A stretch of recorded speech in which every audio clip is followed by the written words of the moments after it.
அனைவருக்குமே வணக்கம். சற்று முன் கிடைத்திருக்கக்கூடிய ஒரு மிக மிக முக்கியமான செய்தி ஒன்று வெளியாகி உள்ளது. சற்று முன் 7 ஆண்டு சிறை, உதயநிதிக்கு எதிராக நீதிபதி இறுதி தீர்ப்பு, பாலியல் வழக்கில் வசமாக சிக்கிய உதயநிதி ஸ்டாலின், இது மாதிரி பார்த்திங்கன்னா செய்திகள் வெளியாகிருக்கு. இப்போ சதுரடியாக அண்ணா பல்கலைக்கழகத்தில் நடந்த பாலியல் வழக்கின் அடிப்படையில் உதயநிதியுடைய பெரும் அவருடைய நண்பர்களும் பார்த்தீங்கன்னா வசமாக சிக்கி கைதும் செய்யப்பட்டிருக்காங்க இல்லையா. இப்போ அவருடைய நண்பர்கள் கொடுத்த வாக்குமூலத்தின் அடிப்படையில் தான் இப்போ மாணவி புகார் கொடுத்த அடிப்படையில் இப்போ மாணவி கொடுத்த வாக்குமூலத்தின் அடிப்படையிலும் இதுவரை நடந்தது அனைத்துமே பார்த்தீங்கன்னா ஒரு அனைத்துமே திமுகவுடைய ஆட்டம் தான் அப்படின்ற மாதிரி நீதிமன்றம் வழங்கியிருக்காங்க.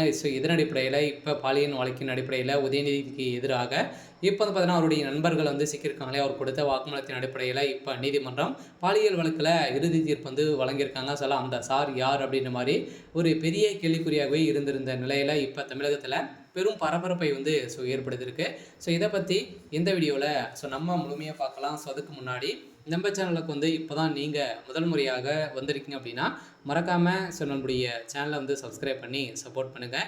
வாங்க வீடியோக்குள்ளே போகலாம். அதை பார்த்தீங்கன்னா உதயநிதி ஸ்டாலின் அவர்களும் பார்த்தீங்கன்னா ஏற்கனவே பாலியல் வழக்கில் அவருடைய பேரும் அடிபட்டு இருந்தது இல்லையா. இதை தொடர்ந்து 5 மாதங்கள் கழித்து இன்று தீர்ப்பு வழங்கப்பட்டு இருக்குது. இந்த தீர்ப்பின் அடிப்படையில் சென்னை அண்ணா பல்கலைக்கழக மாணவி தெரிவித்த பாலியல் குற்றச்சாட்டில் கைது செய்யப்பட்ட ஞானசாகர் எதிராக வழக்கில் சென்னை மகளிர் நீதிமன்றம் பார்த்தீங்கன்னா இவருக்கு 30 ஆண்டுகள் பார்த்தீங்கன்னா சிறை தண்டனை வழங்குறதாங்க இல்லையா.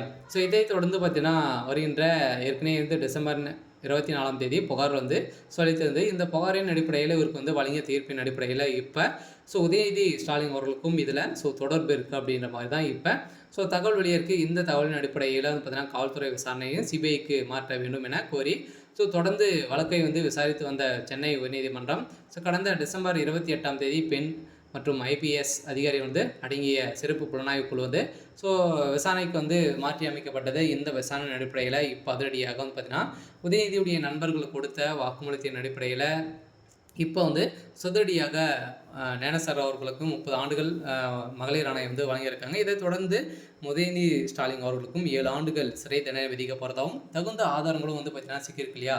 ஏற்கனவே